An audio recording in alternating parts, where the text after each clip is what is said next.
ക്രിസ്തു വിശ്വാസികൾ എന്ന നിലയ്ക്ക് ക്രിസ്തീയ ജീവിതത്തിൽ നാം വളരെ ബുദ്ധിമുട്ടുന്ന നിരവധി കാര്യങ്ങളുണ്ട്. അതിൽ പാപം ഒരു വലിയ കാര്യമാണ്. അതിൽ നമുക്ക് ഉപേക്ഷിക്കാൻ ബുദ്ധിമുട്ടുള്ള പാപങ്ങളുമുണ്ട്. അതിനെ ഡാർലിംഗ് സിൻസ് അഥവാ പ്രിയപ്പെട്ട പാപങ്ങൾ എന്ന് വിളിക്കാം. ചില പാപങ്ങളെ നാം വല്ലാതെ ഇഷ്ടപ്പെടുക നിമിത്തം അതിൻ്റെ ആസക്തി മൂലം നമുക്കത് ഉപേക്ഷിക്കുവാൻ കഴിയാതെ പോകുന്നു. ഇതിനെ മുറുകെ പറ്റുന്ന പാപങ്ങൾ എന്ന് വിളിക്കുവാനും കഴിയും. നാം പ്രിയപ്പെടുന്ന പാപങ്ങളാണ് നമ്മെ ചുറ്റി വളഞ്ഞ് പിടികൂടിയിരിക്കുന്ന മുറുകെ പറ്റുന്നവയായി മാറുന്നത്. നമുക്കറിയാം ഇത് ചെയ്യുന്നത് ശരിയല്ല, എങ്കിലും വിടാൻ മനസ്സില്ല.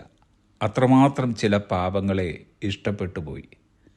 ഒരിക്കൽ ഒരു മഴവെള്ളപ്പാച്ചിലിൽ ഒരു നദി കവിഞ്ഞൊഴുകുകയായിരുന്നു.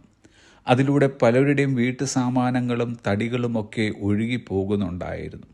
ഇതൊക്കെ കൈക്കലാക്കുവാൻ നദിക്കരികെയുള്ളവർ വെള്ളത്തിൽ ചാടുന്നുണ്ട്. അങ്ങനെ ഇരിക്കുമ്പോൾ കറുത്ത ഒരു കമ്പിളിപ്പുതപ്പ് പോലത്തെ സാധനം ഒഴുകി വരുന്നത് കണ്ട് കരയിൽ നിന്ന് ഒരാൾ നദിയിലേക്ക് ചാടി അതിനെ ചെന്ന് പിടിച്ചു. ഇത് കണ്ടുകൊണ്ടിരുന്ന കരയിൽ നിന്ന് മറ്റുള്ളവർ സൂക്ഷിച്ചു നോക്കിയപ്പോൾ അവർക്ക് മനസ്സിലായി ആ സാധനം കമ്പിളിപ്പുതപ്പല്ല, അതൊരു കരടിയായിരുന്നു എന്ന്.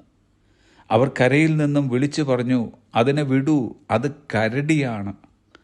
എന്നാൽ നദിയിൽ ചാടിയവൻ പറഞ്ഞു, ഞാൻ അതിനെ വിട്ടതാ, പക്ഷേ അതെന്നെ വിടുന്നില്ല.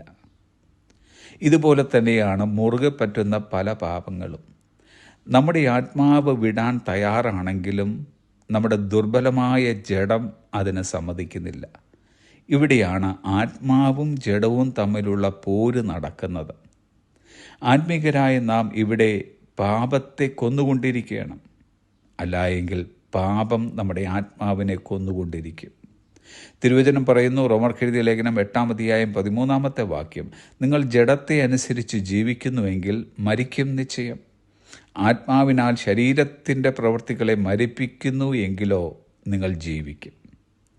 പൗലോസ് അപ്പോസ്തലൻ തൻ്റെ സാക്ഷ്യം പറയുന്നത് ഇങ്ങനെ. കൊരിന്ത്യർക്ക് എഴുതിയ 1-ാം ലേഖനം 9-ാം അധ്യായം 27-ാമത്തെ വാക്യം, മറ്റുള്ളവരോട് പ്രസംഗിച്ച ശേഷം ഞാൻ തന്നെ കൊള്ളരുതാത്തവനായി പോകാതിരിക്കേണ്ടതിന് എൻ്റെ ശരീരത്തെ ദണ്ഡിപ്പിച്ച് അടിമയാക്കിയത്രേ ചെയ്യുന്നത്.